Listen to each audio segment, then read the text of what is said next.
Hey, good afternoon, everyone. It's Jeff at Barefoot Inclined again. Beautiful late August day. As you can see, we're getting a little bit of snow, which is awesome.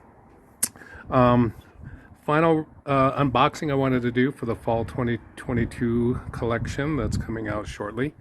As you know, we've already looked at the Mesa Trail and the Denver Boot. Today we have the Forza Runner. So one of the latest running shoes coming out for this fall, so let's check it out.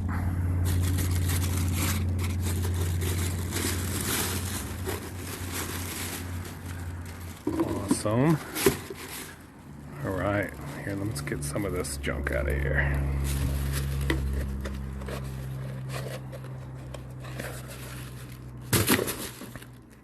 Obviously, I need to get a cameraman, so I don't have to do this one-handed. Anyway, wow, first impression of this is super light.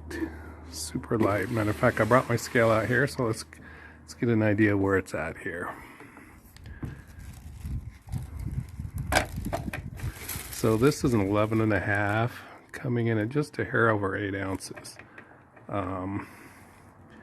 Yeah, but boy, sure, it feels a lot lighter than that. I think what's cool about it is you can see it's got more of a sock or booty design, so there's no loose tongue in here. It's all one integrated piece of material and super soft inside.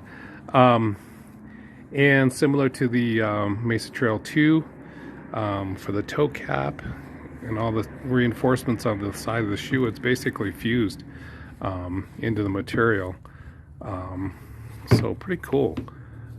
Again, I can't get over how sort of light that is, and I think there has been some enhancements to the tread. It's still the Feel True with the 5,000 mile warranty, a little different tread pattern, but absolutely incredibly flexible and lightweight. So looking forward to getting these on my feet. Again, just feeling inside, really comfortable. May not even have to wear a sock with that if we don't want to. And again, typical, pretty lightweight sock liner in there as well. So there you have it, the Forza Runner. I'm going to get it out on the streets here, and we'll see how they do. So stay tuned. Oh, and I'm sorry, Mr. Chips. There he is. He is always out here helping me with these unboxings, so he's not as much into it today. So anyway, look forward to these coming out here hopefully in November in the fall release, and stay tuned for more. See ya.